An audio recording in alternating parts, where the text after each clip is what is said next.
Welcome back to another fascinating adventure. This weekend I am in eastern Pennsylvania, about an hour north of Philadelphia, at a brand new fascinating event called the Meetpoint Meetup in Kuhnstown.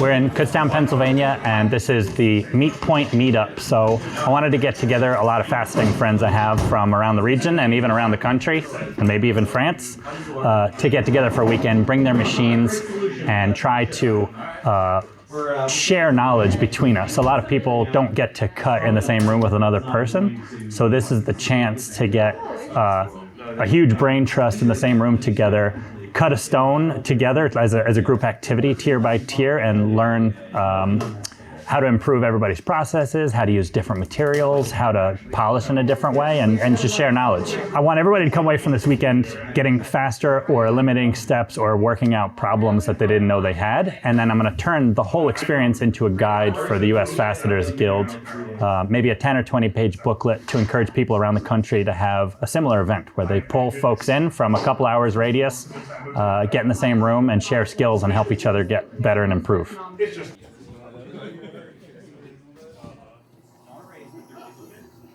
Okay, welcome to the first Meetpoint Meetup. I really appreciate everybody coming and flying in and driving in and getting hotel rooms. It's just wild that everybody was willing to volunteer and do this. I have a little bit of prep to do just to preform a few more of these pieces of YAG, and then we'll get started. So, you've got another 20 minutes or so to set up your machines. But I hope that we come away from this weekend with interesting information, and you tell me what could be better. I can tell you what I thought of it all. We'll write everything down into this article, and I want to make it a guide that other people around the country or the world can use to run a similar events. So look for opportunities for improvement. Imagine if you don't have, like Roger, Aria, Justin, people like that at an event. You're just a small group somewhere in Massachusetts, and how would they be able to replicate this type of experience? That's what we're looking for, ways to make this repeatable. So help me look for opportunities like that. Yeah. Tomorrow's lunch, Roger is going to run a Who Wants to Be a Millionaire style game with serious prizes. He bought bags of prizes. So the more points you get, the better the bag you can choose from. That's tomorrow for lunch. Today for lunch, I think it's just go, either you want to go out and just do your own thing or come back. I'll be eating here. Main Street, Kutztown has loads of good choices. I'm Arya, Surgical Precision Gems. I came here from Newark, New Jersey, originally from Toronto. Very happy to see that we've got a big turnout, so it's going to be an exciting day. Hey, I'm Steven from Raleigh, and I run Gems of Science, and I'm really excited to be here. I'm Carrie. I come from Baltimore, Maryland, and I love gems. I'm AJ Levere. I'm out of Washington, D.C. I'm Marianne. I come from Pittsburgh, Pennsylvania. How's it going? I'm Seth. I'm from Brooklyn. Hi, I'm Katie. It's my company Spectacle Gems. I came from Frederick, Maryland. I am Ryan. I'm from Earth, planet Earth. Hi, my name is Deanna. I am from Clear Pepper, and I came from Minneapolis. I'm Terrence Mays. Came from Pittsburgh, Pennsylvania. Hey, my name is Philip Lagas Rivera. I'm the owner of Alternatives Atelier. I'm from Cary, North Carolina. My name is Maggie Kleindunst, and I live in Baltimore, Maryland. Hey, it's Roger Derry. I came here from Detroit. Made a nice drive up yesterday. It's been a great morning so far here with all the team from Discord. Many of the people are also USFG members, and just overall just a great experience. I'm thrilled to be here. Hi, I'm Michael Holmes. I come from Fleetwood, Pennsylvania, which is a few miles away from where we are today. Think of it, we're coming from the perfectly rounded girdle you have now, and the first tier is going to start bringing it in so that might be a lot of people, and we'll find out why they haven't finished, and we'll troubleshoot together. You're in the cabin dungeon. When Roger is our pace setter, when Roger says he started, we all start. Do it at your normal pace, and then when Roger says he's finished, we're going to all pause and examine where we are, how far we've gotten, and then see why we haven't. All right, that was good. Right, so start with the lowest point and go from there. That's what I'm going to do.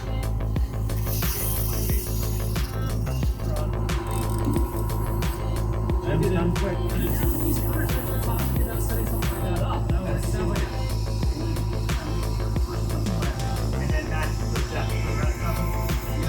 We have like every single American made machine here. Graves, Facetron, Ultratech, Gym Master, plus the new mods of the cut kit. It's like Elite. You know, it's copied from Elite. That's American. Yeah, it's Elite. Look at the diagram. It's point to point. All right, hit it.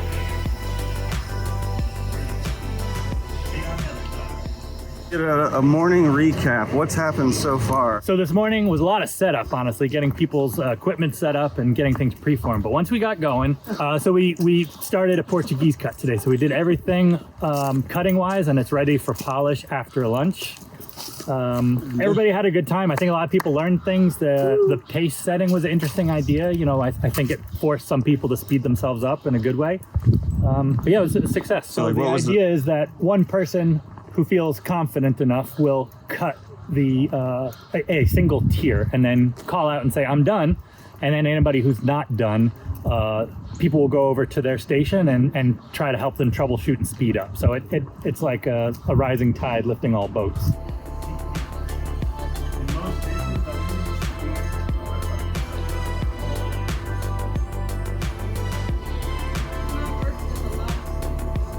Oh yeah, anything with directional hardness? Yeah. On this one.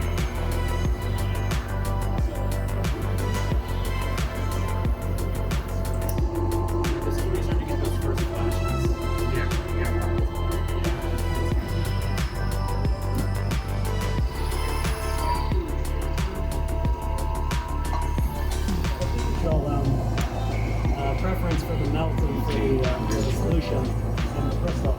So you probably saw the one from a couple weeks ago. Came out pretty much black because the chromium would much rather be in the ruby under those conditions.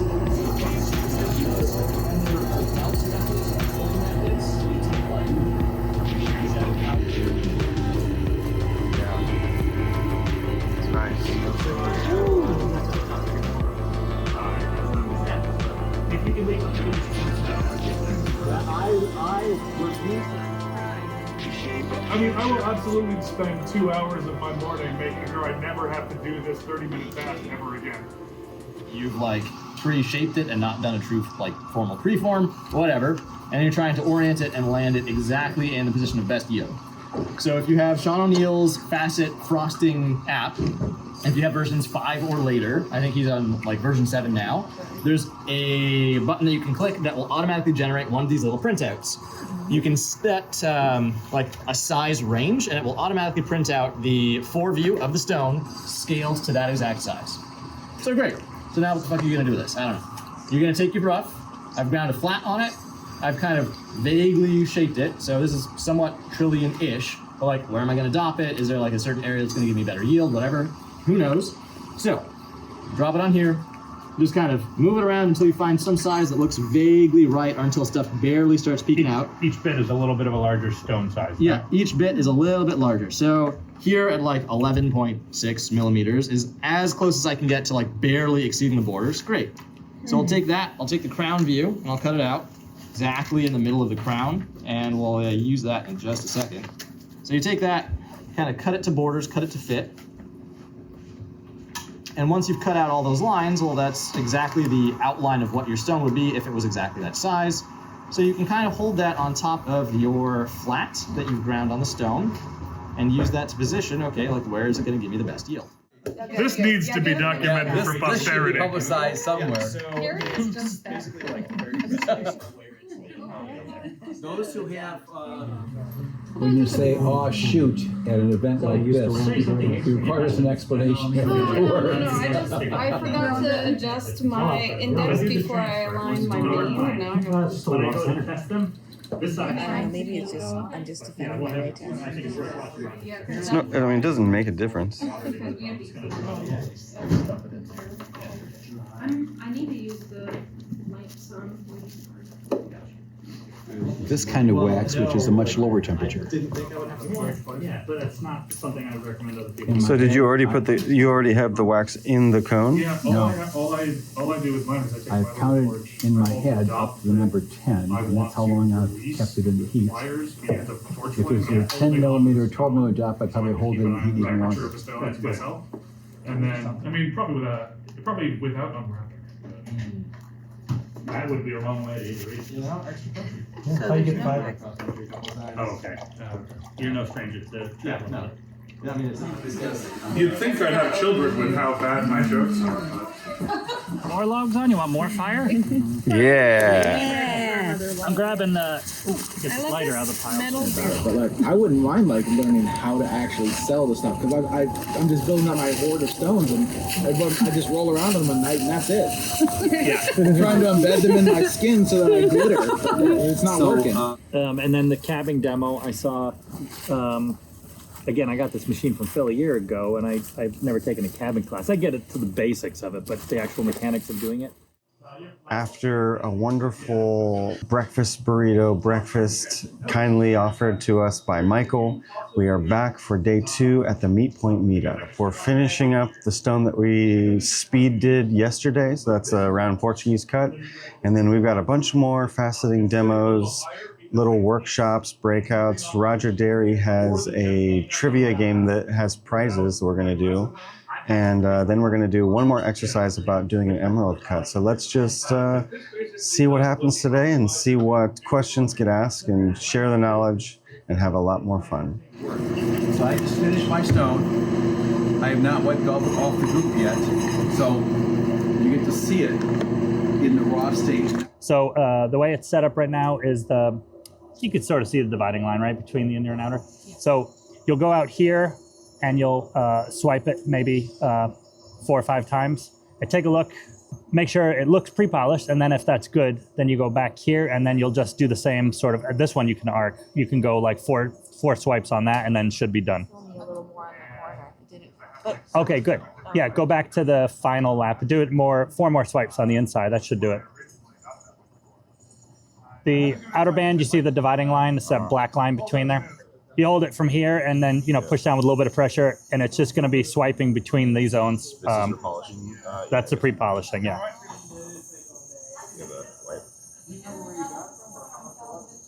And that's just pre-polished, so that should look, getting rid of scratches and pitting. That was when I was collecting mineral specimens mostly.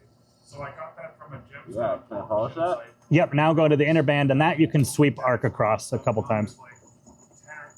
We try to mix oil with the powder to actually create a slurry, and then we move the slurry around on the lap. I actually leave extra slurry near the center nut. You can dip back into it later and reuse it. So I've placed 3 good-sized drops of oil on here already. This is snake oil from John Rolfe. I have some diamond already on here from previous, but I'm going to drop in some more. You have to be very careful when you're doing this. This happens to be from Kingsley North. It's easy to drop, and then you're having to fuss with it later. What grade are we doing? This is 100,000 powder, and this is a BA5T. I know I said bad, but that's okay. BA5T. So I'm actually kind of rubbing it together, making a little slurry out of it. What's that stick made out of? This is boron nitride. It's boron. Right. So I think I need one. Than a roller? Yeah, Roger, you prefer it to a roller? You'll notice there aren't any rollers here. If you have a roller, you're going to use 1 roller for each grit. So I happen to have 5 of these, 1 for each grit, but that's me. I'm kind of a nerdy that way. So it's possible you could buy 1 Norbide stick and clean it off after each use, then reuse it for all the various grits. But you tend to put more on for the finer grits, like 150, than you would for 3 and 8, okay? So basically I'm just blending it together here. Yeah. If you have too much oil on, you'll notice that you'll have a line on your shirt afterwards. That's an indicator. So I'm running this maybe like 120, 150 RPM. Now I'm pressing down with maybe 10 pounds of pressure. You can see it's kind of gripping right there. It's almost like trying to grab it out of my fingers. You can almost hear it over here. So your goal here is to push the diamond into the metal, right? That's what you're trying to do. That's correct. This is an embedding technique. So the more diamond you have on the inside, the less work you have to do with trying to control afterwards.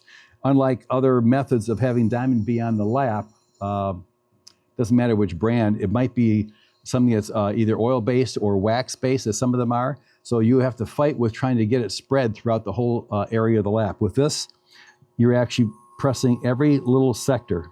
So I need a volunteer to come over here and practice this with me. If this still has a decent charge on it, I'll take the Norby stick and just grab some of the slurry from near the center nut and move it to the outside a couple times and then go right back to work. It's when you can feel that it's done polishing, then I actually clean it off and start over. Yeah. Now I have taken the end of the Norby stick and I've actually created a curvature. I started with a 180 grit lap that I didn't care about because it's going to ruin that lap. And then I created a slight curvature, then I went to a 260, and then I went to an old 600. These are toppers that I bought 15 or 18 years ago that I never used for gemstones. I just used them for creating the curvature on the Norby sticks. All right, so your finger's going to end up right about there. Leave yourself a ½ inch, and these two fingers actually hold it in place on the sides. Yeah. So there you go, okay? Like this. Yeah. And then you're pushing Yes, extra. that's correct. Okay. Put it down first. Yeah, real slippery. The nut, okay? Oh, wow. You're kind of curving a little like this. Yes, exactly. Okay. Yeah, she's very artistic about this. Of course. I try to move as much of it towards the center as possible that I can go back and grab. Guys, I've got a copper lap that's totally brand new. I'm showing you this on copper, but it could be anything. What I'm about to show you is how I set up all of my laps. Could be lead, bat, zinc, copper. Not all laps need to be scored. Not all people score laps, obviously, but copper, in my experience, does better as a scored lap. So the way I'm going to start is just by positioning the dual band. So is just turn it on. So I'm going to go halfway and then a little bit more. There's my ring. So that's easy enough. We can see. So now everything that happens, we have to consider cross-contamination. So, okay, we've got the ring. First thing we're going to do is cut it. So take a deep breath if you haven't seen this before.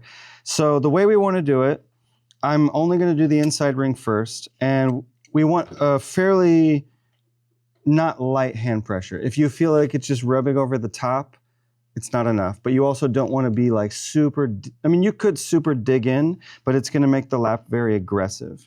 So I'm just going to go around one by one, and I'm just going all in the same direction. They're pretty close together. So the idea with the scoring, copper's super hard, diamond doesn't embed in it very well. So this is giving the diamond a place to rest. But actually recently, in the last couple of years, I found out that there's actually a lot more of a scientific reason to do this. Okay, so that's the first go around. Now I'm going to cross it. So this is meant to be cross-hatch. So now I'm just turning my hand the other direction, and I'm crossing what I've already done. So that's scored. It's a medium score. It's not too deep. It's not too light. I'm just going to go over it with the paper towel just to make sure I don't have any random metal dust or whatever. Just doesn't hurt. When you buy diamond powder as powder, it's just going to come like this. Usually they're coming in 10 carats or 50 carats. So we're going to just put a little shake of this in here, like maybe the size of a dime.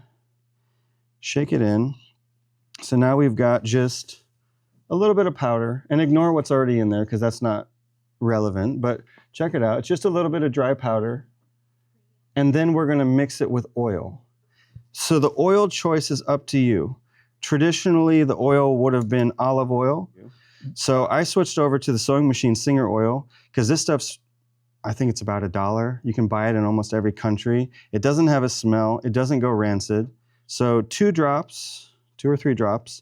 And if it's too much, you can always add more diamond. And if it's too dry, you can always add more oil. And we wanted to get it nice and smooth. So if it still feels gritty or chalky, you just add another drop. And if it feels really wet and watery, you add a little bit more diamond powder. It should be kind of sticky and thick. And you see it's white, and notice it's not falling off my finger. It's pretty thick. It's not quite toothpaste thick, but it's somewhat. So you can just do a bunch of fingerprints. We don't need to take more out of here because you don't really need a super thick layer. This is already probably going to be too much. But so we're just going to cover that whole ring. We're going to go all the way to the edge. We're not going to cross the line.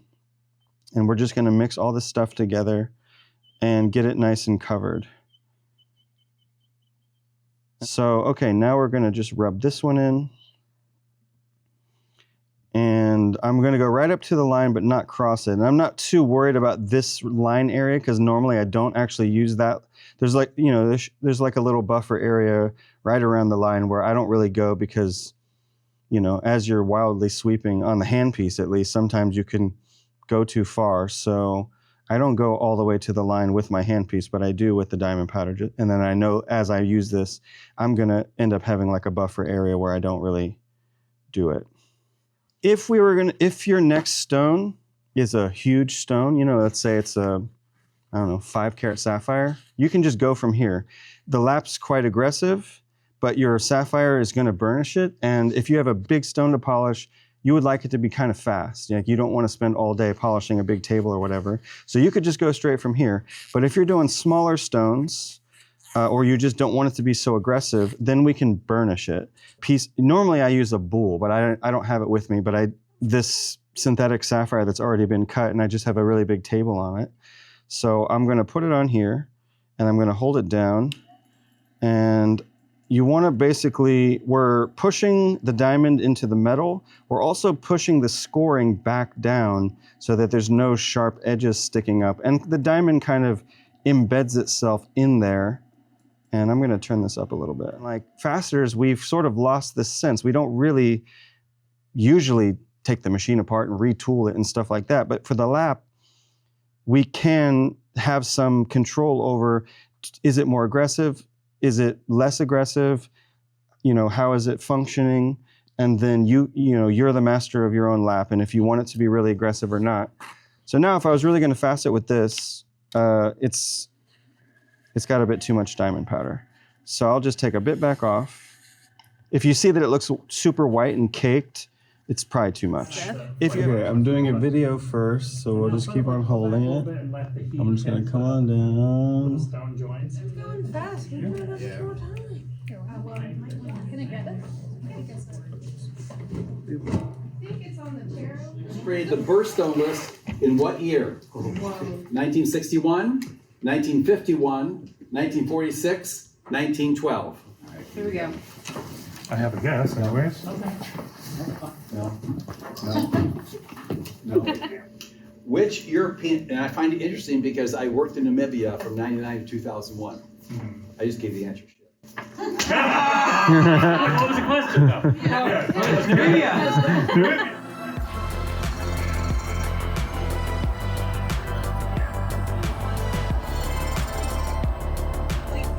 Yeah. Is this the F-35 stuff? Yeah, this is F-35. Look, you can see in the corner, it's light pink. Basically, you'll see streaks of pink in it. So I have some of this cut inside. Not this big though. Not This is just a small section of one. The whole crystals are like 5 feet long. And that's your ring. Don't cut your arm. Watch out for the thing above you. Yes. Just be careful of the sharp edges. This is a great photo. Don't die. Because the top Don't pass out. the head and tail. So we're able to get them in a, That's a gem cutter's workout. the middle. All right. Just cut something pretty. Okay. No ugly stuff. I got a rest for my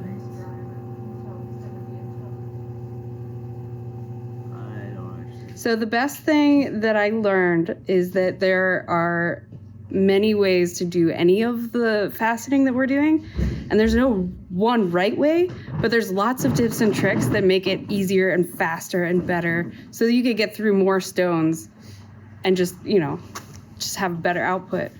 There are two. First was trying out the cut kit machine and getting a feel for that, trying out a different machine than what I'm used to, and adjusting on the fly to get the hang of it. Coming out at the end with a really nice looking stone, in my opinion.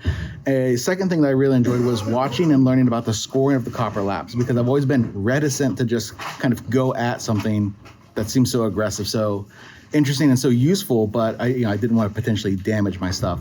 But I also really appreciated just like the community aspect of this. Names that we've only seen on a screen, maybe not even seen pictures of who these people are, what they look like and how they sound. And now we have faces, now we have names, now we have everything together. Well, there's nothing like seeing other people's techniques and machines. Honestly, just getting exposed to all these different things like scoring laps, that was a really good one. But everybody's got different sequences. I've kind of only done it one way, so It's the first time I've really spent any time with other cutters actually cutting. So this is amazing. I can't think of exactly one thing, but I think it's always a gift when you have people who've been faceting for 2 years or for 40 years coming together and sharing their tips and tricks. So I think I've amassed a lot of little things that I'll work into my faceting routine going forward. I would say Roger taught me how to press diamond into a lap to season it before starting to use a fresh lap so that I can actually polish stones right. The most useful thing was how fast you can go when you're actually paying attention to your efficiency. Like a lot of times when I'm faceting, I have no sense of urgency whatsoever. But when you really put your mind to it, you can speed up by basically twice as fast. And I think that is good to know that when you focus on things, you can get it done. Cutting in terms of speed over just focusing only on accuracy, but accuracy and speed was a huge deal for me. And I think just a lot of the small little tips and things that the folks here that have been doing this for years and years and years, I think almost were like, oh, we can just do this. It felt like something so natural to them. But to me, every one of those things was really like a mind-blowing change in how I thought about how I'm going to facet going forward. So I learned how to use diamond powder instead of bat sticks, which was really helpful. It is really a lot faster than what I've been doing. So I feel like that's what I'm hoping to implement when I get back home. To have enough faith in my own setup that I don't need to be as obsessive on every detail, that I can set up something and have the faith in it to go all the way around the gemstone and make that progress. And then only then take the time to go back and like, okay, do I need to fixate on this? Is this necessary to spend more time on? And it gets both more efficient and less nerve-wracking. The most useful was the speed. Trust the machine. You can look on the first facet, but you don't have to keep looking. Just trust it. Trust the process. Once again, it was reinforced that the faceting community is very kind and very willing to help each other out and willing to drive or fly hours to come to something like this. And it was nice to have a reinforcement to hear all the positive feedback for it. So knowing that, I encourage other people to try to do something similar to this where you live, because the community is really, really nice and people will travel to come to something like this and get together. We know I've participated in many seminars over the past 25 years, and each one has their own unique factor. And the interesting thing about here is a sense of community. This is not available at every conference or get-together that I go to. I think this is pretty unique. It's pretty special. I am really thrilled that the Meetpoint Meetup actually became a thing, and I think we can take this around the country. So I really want to just acknowledge the leadership and like pulling this together. So this concludes a really wonderful weekend, the Meetpoint Meetup here in Kuhnstown, Pennsylvania. I hope that this inspired you to want to try to organize something like this in your local area. If you want to, we are writing a guide that's going to be in the U.S. Facetors Guild, so look for that in one of the upcoming newsletters. It's going to outline everything that we did this weekend, what are some general ideas for organizing, how to find a space, how to coordinate everything, and what kind of topics you might want to talk about. So thank you so much for joining me right here on the Gem Cutter's Craft for another adventure, and please take the spirit of faceting out of this video into your regional neighborhoods and start something communal. Hope to see you there.